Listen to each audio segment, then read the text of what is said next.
लौह पुरुष सरदार वल्लभ भाई पटेल की 150वीं जयंती के कार्यक्रम में प्रवेश कर रहा है। 31 अक्टूबर 2024 से 31 अक्टूबर 2025 तक वर्ष भर लौह पुरुष के 150वें जन्म दिवस के कार्यक्रम पूरे देश के अंदर भी, पूरे प्रदेश के अंदर भी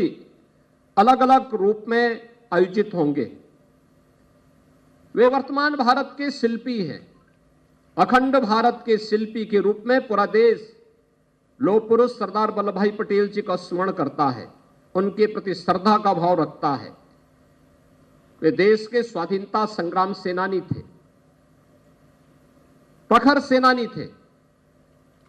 आजादी के आंदोलन के साथ जुड़े हुए थे। और जब 1947 में भारत स्वतंत्र हुआ तो स्वतंत्र भारत में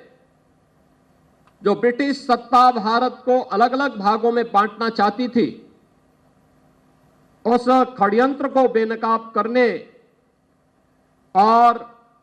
देश के अंदर तमाम उन 563 से अधिक रियासतों को, जिनमें बहुत सारी रियासतें ऐसी थी जो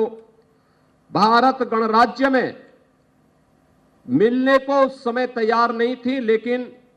अपनी सूझबूझ से, अपने दृढ़ प्रतिज्ञ भाव के कारण अंततः चाहे वह जूनागढ़ का नवाब रहा हो या फिर हैदराबाद का निजाम, इन सब को भी सरदार वल्लभ भाई पटेल के दृढ़ प्रतिज्ञ के सामने नतमस्तक होना पड़ा था और ये सभी क्षेत्र भारत गणराज्य के हिस्से बने। बहनों और भाइयों, 563 से अधिक रियासतों का भारतीय गणराज्य में शामिल होना और अखंड भारत का ये स्वरूप आज जो हम सबके सामने है, पूरा देश उत्तर से दक्षिण तक, पूरब से पश्चिम तक पिछले 10 वर्ष के अंदर जिस एकात्मता के भाव के साथ जुड़ करके आज एक आत्मनिर्भर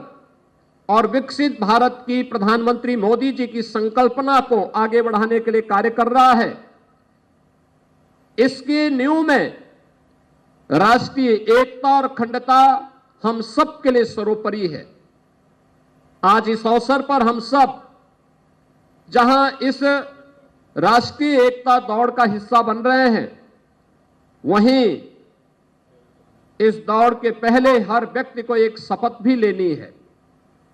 वह शपथ जो राष्ट्रीय एकता की होगी, अखंडता की होगी,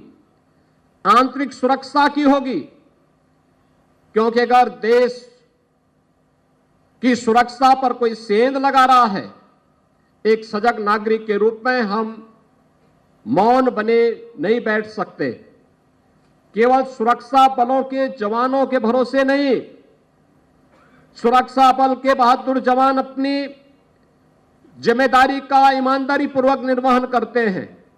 लेकिन एक नागरिक कर्तव्य के रूप में हम सबका भी दायित्व बनता है कि हम भी इस राष्ट्र रूपी यज्ञ में अपना योगदान दें।